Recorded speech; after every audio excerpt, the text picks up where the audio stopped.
Good afternoon, everyone. Thanks for giving us this opportunity to present what we think of or what we have researched on AI with regards to academic advising and overall student advising. We'll both be presenting. I'll start off the first part of the presentation, and then Motlatso will cover the second part of the presentation. Sorry, just one. Are you recording? I hope so. We are not recording from our side. Okay, the presentation outline will cover the overview of AI in academic support. That's the literature, current uses of AI in academic support, especially what we are doing now, benefits and limitations, and the way forward.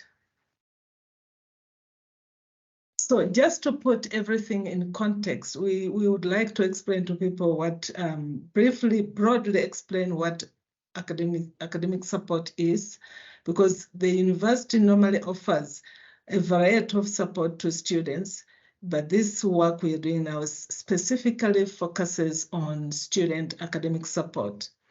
Academic support for students is a process where advisors and students are in active relationship to discuss and support students' student learning challenges.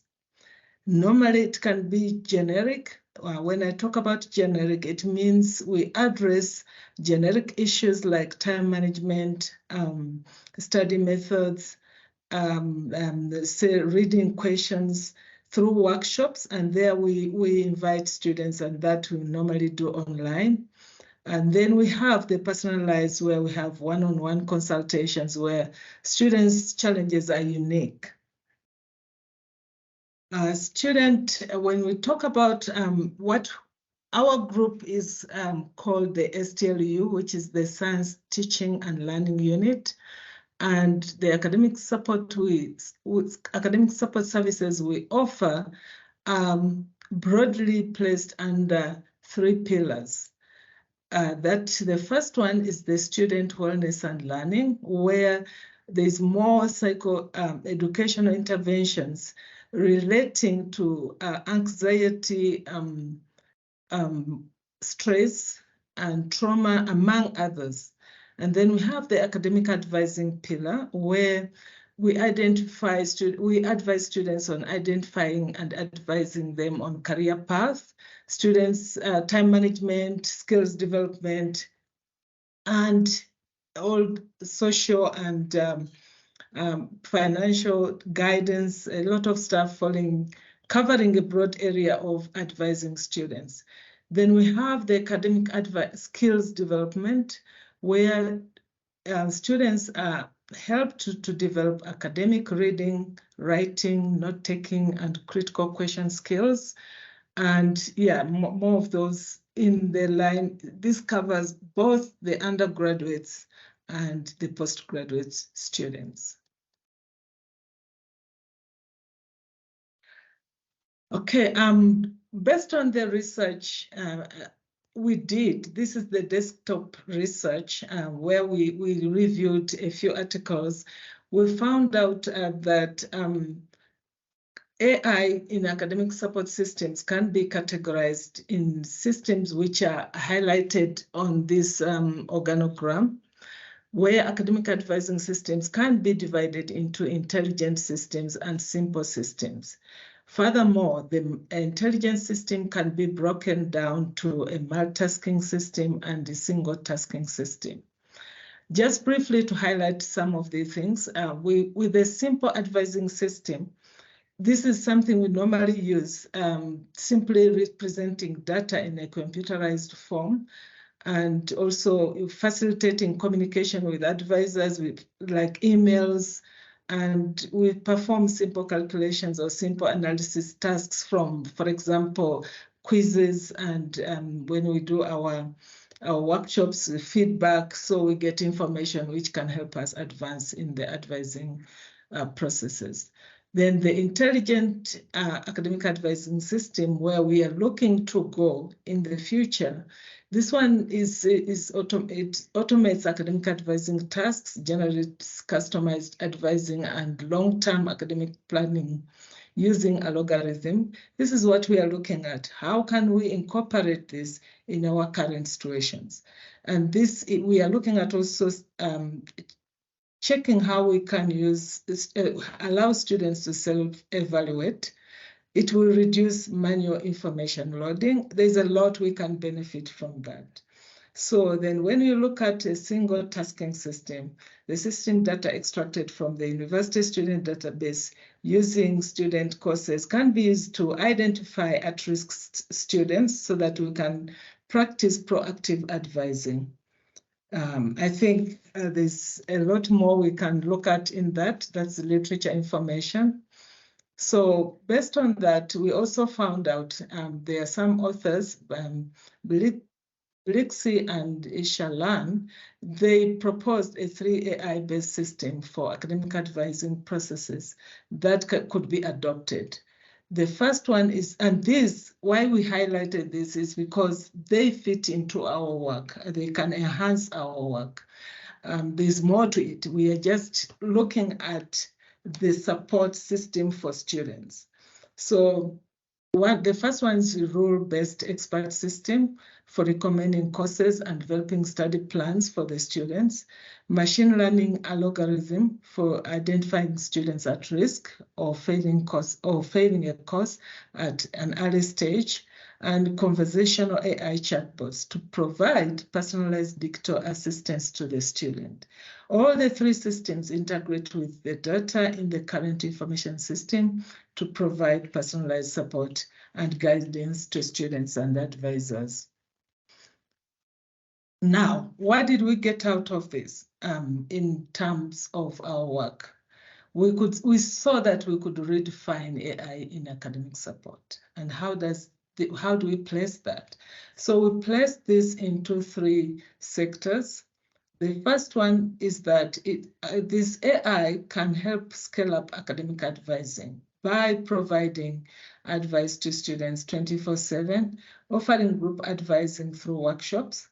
We also saw that the data we collect, we'll advise based on informed, we'll make informed decisions based on what we see. For example, the big data analytics can help us identify those students based on what they came in with at university and how they are performing. We are able to see, okay, these students probably could be in a wrong career or information in that aspect.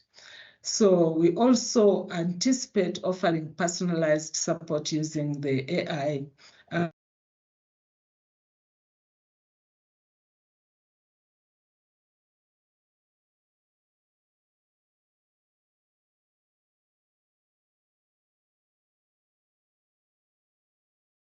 I will hand over my colleague Motlatso to continue with the rest of the presentation. Thank you, Irene. Okay, so in addition to the literature, I guess, review that we did, or the desktop review that we did, we also went forth to do a little bit of research with our own academic support staff within the STLU. And to do this, we conducted a focus group discussion, and really the purpose of it under the broader theme of trying to understand how AI can enhance the work that we do. We asked a couple of questions, and the themes that we centered these questions around were: 1, how could AI actually improve student learning? Because that's actually the focus, or part of the focus of our work. 2 is also to understand from the academic support staff in our unit how or what the benefits are for the academic support staff in terms of them or us gaining competency in the use of AI.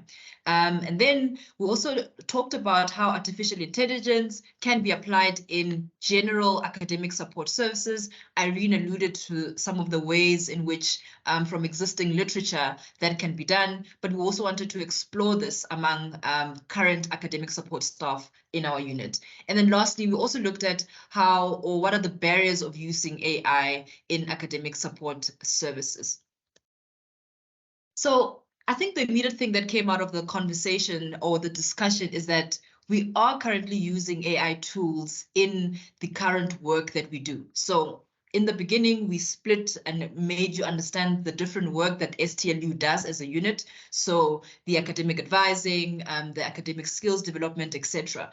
And it seems as though in all of these different segments, there is a current use of AI tools. Although maybe currently there's obviously a buzz around generative AI, but there is also, like I'm saying, a current use of different AI tools.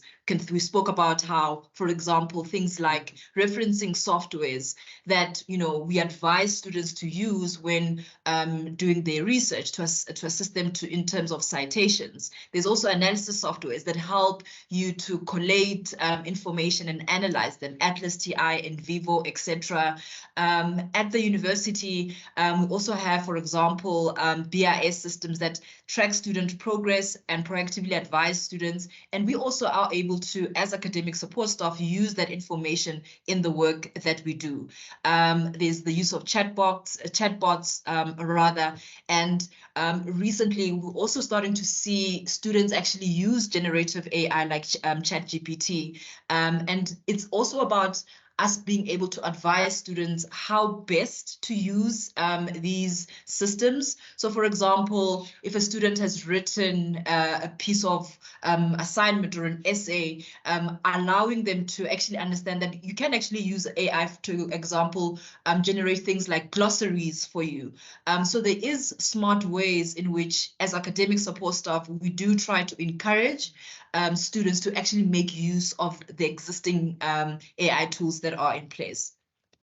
Okay, so now to get into the meat of the discussion, I think in analyzing the transcripts or the findings from this focus group discussion, there were two broad, I guess, themes or findings that came up. The first one is basically an agreement that AI can actually be used to improve work efficiency. I'm going to highlight just a few, I guess, blurbs or abstracts from the conversation. So, for example, one member of the STLU team said, AI offers the ability for instructors to analyze student interaction data through algorithms. So this actually also helps us. So it removes also the workload that academic support staff would normally put into doing student analytics, and it shifts that workload. So it definitely does improve work efficiency. Instructors can personalize learning experiences by setting up necessary triggers to provide automated feedback upon completion of tasks, as an example.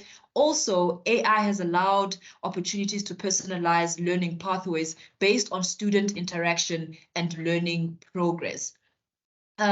In some of the work that we do at the STLU, it's also beginning to use things like generative AI to also generate tasks for students that we can use them in the advising process. So if a student, for example, is struggling to understand how to write something very coherently, we could generate a very purely written piece of work and ask them to review it, as an example. So it's also starting to use these different tools in our work to actually, provide examples to the students that we interact with.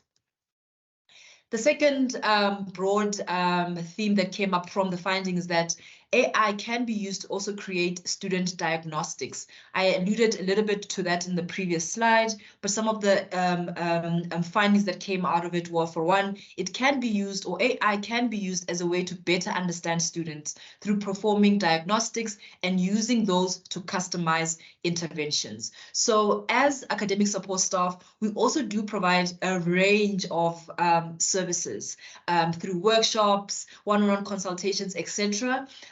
But through the use of AI and being able to better understand students, it will help us as the academic support staff to know what types of interventions, are appropriate for the different levels in which students find themselves in.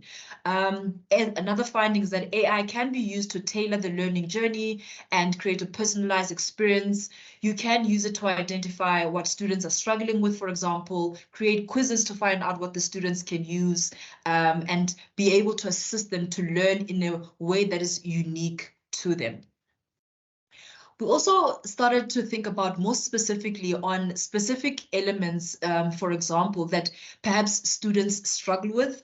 I'm going to be using 2 examples in which we thought how AI, for example, could be used to enhance specific areas in the type of work that or the type of service that we provide to students. One of them being how to enhance student academic study skills, which is something that we do quite often in our unit. So AI can be used to provide personalized learning experience. I've emphasized this in the findings as well. It can be used to identify knowledge gaps and enable students to improve their understanding of the subject matter.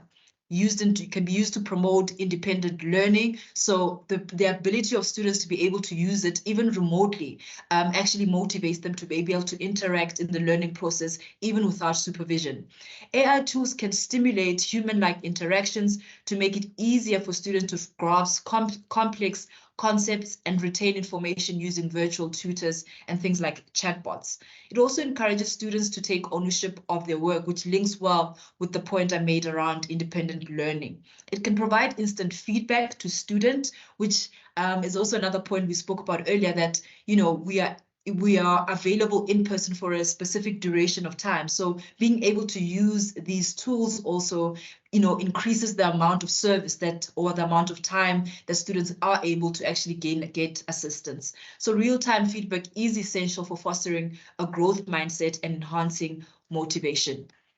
Another area of our work that we think AI could be used is in assisting students to enhance their academic writing. So there are 2 elements that we thought about. So firstly being the research aspect of the work that we do mostly with postgraduate students, and also again with the undergraduate students. So AI could be used, for example, to sharpen research questions. So things like ChatGPT can effectively brainstorm ideas, insights, and correlations that are not immediately evident to a human domain expert. They can be used to also validate research findings, so things like the validation of frameworks, data, and methods, as well as providing feedback and reviews. A few examples of these tools include Consensus, Quillbot, etc. And then in terms of more specific academic writing, there are things like, for example, Grammarly that can assist in terms of assisting students to, improve their grammar. So correcting grammatical, lexical, or punctual mistakes. They can be able to brainstorm ideas for assignments, rephrases, and enhance its text while preserving the original meaning. So just making reference to Quillbot as an example. And also finally providing or composing summaries. So for example, as I mentioned earlier, things like you've written a report yourself and you want to create something like an executive summary. AI is actually a good way or a good tool for actually doing that for you. Although through this research, we found that it is there are different ways we can use AI in the work that we do. There's obviously several benefits. So for example, it can reduce the amount of workload that we as advisors or academic support staff have, but it can also, we spoke about how it can also improve student writing and study skills and provide a level of flexibility in terms of being able to personalize the service, the input or advice rather that we provide according to the students' needs. Even while there are these benefits, there are also concerns that we spoke about in the discussion, in the focus group discussion, but also that we draw from literature as well. So for example, we have to acknowledge that, and we spoke about, and I think in the duration of the conference, this is something that came up a lot, is, AI lacks that critical ability that the human person also has, or rather has. So AI, one of the limitations that we spoke about, it's its lack of a humanistic support. For example, and this is just something that came out of our focus group discussion, where we're talking specifically around the academic support that we provide in terms of the wellness and learning. So one of our colleagues gave an example to say, in therapeutic, I guess, sessions or diet, a student can ask a machine anything, and the machine can be able to draw from every conceivable onset that it's been populated with. But what the machine cannot do, it can't pick up the awkwardness that arises within the inner space in which, you know, the student finds themselves in. So the change in body language, the swelling up, the crying, and these are things that you can actually see or only get through a human interaction. So that's one of the limitations of using AI. So another point is not being able to address the cultural, physical, emotional, and social needs of students. So for example, students come in and, you know, there are also social or emotional and other social needs that they may have that a machine may not be able to immediately pick up. So student advisors and academic advisors may also miss out on the opportunities for mentoring and actually, you know, being able to network with the students if their reliance is on AI. So this is actually the last slide that we have, is to begin to think about the way forward. So as a unit, we began to think about where to from now. So with all of the current AI tools that we're currently using, the new AI tools that are currently entering the space and are currently, you know, taking dominance, where to from now? So the first question that we're beginning to ask ourselves is to recognize what sets us apart from these, you know, AI tools or actually machines. We need to also be able to equip students and academic support staff with the skills to be able to navigate this new space. We also need to begin to align our policies on AI with what the bigger universities are doing. So finding policies that are in line with, for example, the Oxfords and the Harvards, because, you know, that will also help us to see or to understand that we're on the right track. And then finally, recognizing the limitations. So power technologies, including ethics, equity, emotional support, personal and social support, all of these limitations that, you know, at length I didn't get to mention all of them. It is important that as we use AI tools or AI technologies, we are able to recognize the limitations that they bring. Thank you. That is the end of our presentation. Okay. Thank you for your insightful presentation. Are there any questions? We have a minute remaining. I have a question. I'd like to ask, in terms of like the students' acceptance, maybe have you made any observations regarding how students perceive and accept AI-driven academic advising, and what factors do you think maybe influence their trust in these systems as far as you have used it in your academic advising efforts?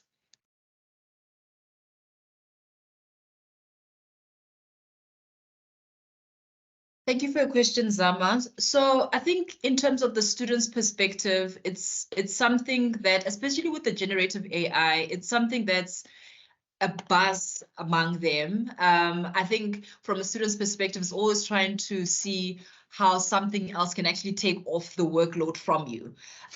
So if, for example, a tool can actually write an essay or actually can help me answer a specific question without me having to critically think about it, that's what students are leaning towards. So I think an important role that where we come in as academic support staff is to be able to assist them to be able to use these tools in a way that still allows them to be critical in their thinking, but actually also brings in the efficiency part of it. An example is that I do also in the work that we do find students that come to us and they are beginning even in their courses beginning to use AI. So something like the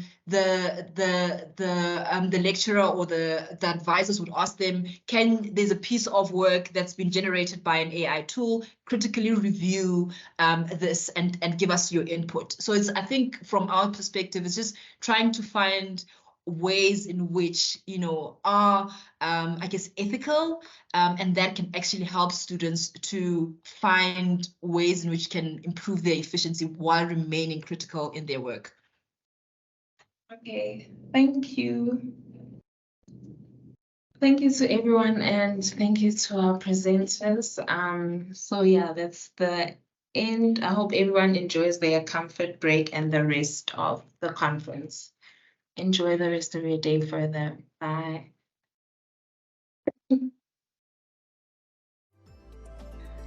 Thank you. Bye. And thank